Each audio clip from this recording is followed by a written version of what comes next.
గీతం విద్యా సంస్థల భూ ఆక్రమణలపై తక్షణమే చర్యలు తీసుకోవాలని డిమాండ్ చేస్తూ వైఎస్ఆర్సీపీ నాయకులు జిల్లా కలెక్టర్ ను కలిసి ఫిర్యాదు చేశారు. జిల్లా వైఎస్ఆర్సీపీ అధ్యక్షుడు కేకే రాజు, మాజీ ఎమ్మెల్యే వాసుపల్లి గణేష్ కుమార్ నాయకత్వంలో పలువురు పార్టీ నేతలు, ప్రజలు కలిసి కలెక్టర్ కు వినతి పత్రం సమర్పించారు. ఈ సందర్భంగా కేకే రాజు మాట్లాడుతూ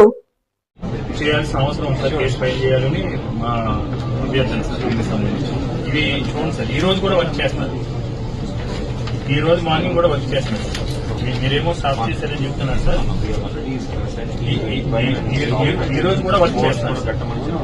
ఈ రోజు కూడా అందులో ఎక్స్ప్రెషన్ చేస్తున్నారు సార్. ఇందులో ప్రొక్లైన్ పని చేస్తున్నారు, ఎక్స్ప్రెషన్ చేస్తున్నారు సార్. ప్రభుత్వం నుంచి నిర్ణయం రాలేదు.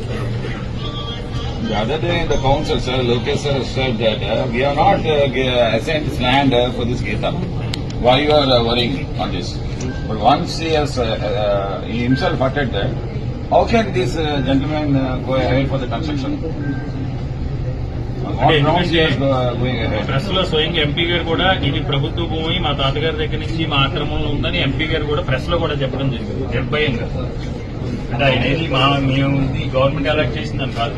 ప్రెస్ లో మాట్లాడుతూ కూడా మా తాతగారి టైంలోని కూడా మా ఆక్రమణలో ఉంది, మా ఆధీనంలో ఉంది కాబట్టి ప్రభుత్వాన్ని మేము ఆక్రమించాం కాబట్టి ప్రభుత్వాన్ని మేము రెగ్యులేట్ చేయమని అడుగుతున్నామని ఆయన నిస్సిగ్గుగా ఒక ఎంపీ అయి ఉంది. ఎంపీ గారు ప్రెస్ లో కూడా అడ్రస్ చేయడం జరిగింది సార్. ఆయన యాక్సెప్ట్ చేశారు సార్. ఆయన యాక్సెప్ట్ చేశారు. ఇది 1000-1200 కోట్ల రూపాయలు.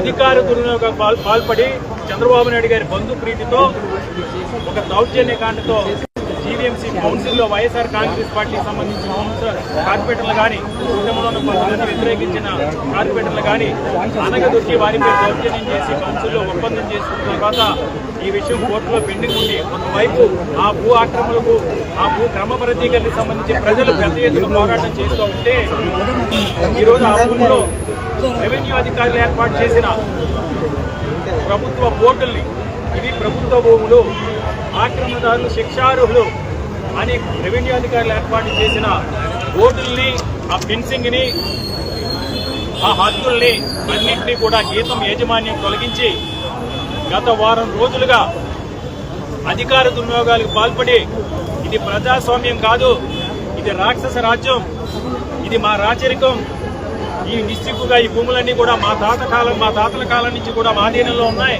ఇది ప్రభుత్వ భూములైనా, ఎస్ఎండి భూములైనా, కొండ పూర్వంకైనా, గడ్డ పూర్వంకైనా మా అధీనంలో ఉన్నాయి కాబట్టి మేము కబరవ తీర్చుంటాం. మా పెదనాన్న ముఖ్యమంత్రి, నా తోడలుడు సాడో ముఖ్యమంత్రి అనే విధంగా ఎంపీ గారు వ్యవహరిస్తూ తెచ్చున్న దౌర్జన్యాన్ని ప్రశ్నిస్తూ కూడా ఈరోజు వందలాది మందిగా విశాఖపట్నంలో ఉన్న ప్రజలందరూ కూడా వినతి పత్రాలు ఇవ్వడానికి వస్తే ఆ వినతి పత్రాలు కూడా స్వీకరించకుండా మా దగ్గర సరైన మెకానిజం లేదని, గ్రీవెన్స్ స్వీకరించడానికి సరైన సిబ్బంది లేదని, లేదా కాసేపు కంప్యూటర్లు పనిచేయట్లేదని, కాసేపు సర్వర్లు పనిచేయట్లేదు కానీ ఉదయం 10 గంటల నుంచి ఇప్పటి వరకు కూడా గ్రీవెన్స్ తీసుకుంటామని అందరినీ కూడా వెయిట్ చేయించి సిస్టమ్స్ పనిచేయట్లేదు, సిబ్బంది లేదని వినతి పత్రాలు ఇవ్వడం వారిని అందరూ కూడా పోలీసు జులుం ప్రదర్శించి పోలీసుల ద్వారా ఈరోజు బయటికి కెట్టే ప్రయత్నం చేస్తున్నారు. దీనికి తీవ్రంగా ఖండిస్తూ ఉన్నాం. ముఖ్యంగా ఈరోజు మీడియా మిత్రుల ద్వారా సమాజంలో ప్రజాస్వామ్యంలో పూర్తి పిల్లలైన మీడియా మిత్రుల ద్వారా మేము ఉంటే విజ్ఞప్తి చేస్తున్నాం. ఇది చాలా అన్యాయం, ఇది చాలా అక్రమం, ఇది చాలా దుర్మార్గం, ఇది చాలా దౌర్జన్యం. ప్రజలిచ్చిన అధికారాన్ని ప్రజా ప్రయోజనాల కోసం కాకుండా మీ స్వార్థపూర్త ప్రయోజనాల కోసం ఉపయోగించుకుని చట్టంలో ఉన్న రుచుకులను ఆసరాగా చేసుకుని ఈరోజు వేలాది కోట్ల రూపాయల ప్రజా సంపదకి, ప్రజల ఆస్తులకి, ప్రభుత్వ భూములకి రక్షణగా ఉండాల్సిన మీరే పక్షులుగా మారి చంద్రబాబు నాయుడు గారి డైరెక్షన్ లో ఈ విధంగా భూ కబ్జాలను పాల్పడటాన్ని మేము తీవ్రంగా ఖండిస్తూ ఉన్నాం. విశాఖపట్నం ప్రజల తరపున, విశాఖపట్నంలో ప్రజా సంఘాల తరపున, ఈ ప్రాంతంలో ఉన్న ఉద్యమకారుల తరపున వైఎస్ఆర్ కాంగ్రెస్ పార్టీ తప్పకుండా జగన్మోహన్ రెడ్డి గారి ఆదేశాల మేరకు ఈ భూ దురాక్రమల్ని, ఈ భూ స్కాముల్ని అడ్డుకునే వరకు మేము ఎంతటి పోరాటమైనా చేస్తూ ఉన్నాం. మీడియా మిత్రుల ద్వారా ఈ రోజు కలెక్టర్ గారికి అందరూ కూడా మేము ఎంత పత్రం సమర్పించడం జరిగింది. లీగల్ ఫార్మేట్ లో ఏదైతే గీతం సంబంధించిన భూ దురాక్రమలు ఉన్నాయో అవన్నీ కూడా చట్ట విరుద్ధం. తక్షణం ఏదైతే గీతంలో గత 4 రోజులుగా ప్రొక్లైన్లతో, లారీలతో ఫుటింగ్స్ తీసి ప్రభుత్వ బోర్డులను తొలగించి చేశారో వారందరిపైన ఆ మిషన్లన్నీ కూడా సీజ్ చేసి వారందరిపైన భూ కబ్జా కేసులు పెట్టి వారందరినీ కూడా తగిన శిక్ష విధించాలని డిమాండ్ చేస్తున్నాం. మీరు ఇదే విధంగా అధికారాన్ని చేతిలోకి తీసుకుంటే అధికారులు కూడా మేము డిమాండ్ చేస్తున్నాం. ప్రజాస్వామ్యంలో అధికారులు సేవ చేయాల్సింది ప్రజలకి. ప్రజాస్వామ్యంలో అధికారులు, పోలీసులు కానీ, జీవీఎంసీ సిబ్బంది కానీ, రెవెన్యూ అధికారులు కానీ ప్రజాస్వామ్యంలో మీరు జవాబుదారీతనం ప్రజలకు మాత్రమే. మీరు రాజకీయ నాయకులు దెబ్బేదారులుగా, రాజకీయ నాయకులు బానిసలుగా కనుక చట్టాన్ని చేతుల్లో తీసుకుని చట్టవిరుద్ధంగా, న్యాయ విరుద్ధంగా కనుక మీరు ఇదే విధంగా ఈ భూ కబ్జాలకు సహకరిస్తే రేపొద్దున్న ప్రజాస్వామ్యుల అధికారం ఎవరికి కూడా శాశ్వతం కాదు.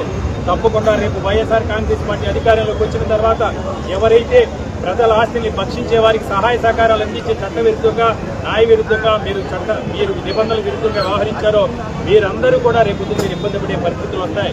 కాబట్టి జీవీఎంసీ అధికారి, ముఖ్యంగా జీవీఎంసీ కమిషనర్ గారిని మీరు ఈ రోజు చిరు వ్యాపారాలు చేసుకుని 10 గజాల్లోనో 20 గజాల్లోనో టీ కొట్టో పాల వ్యాపారమో లేకపోతే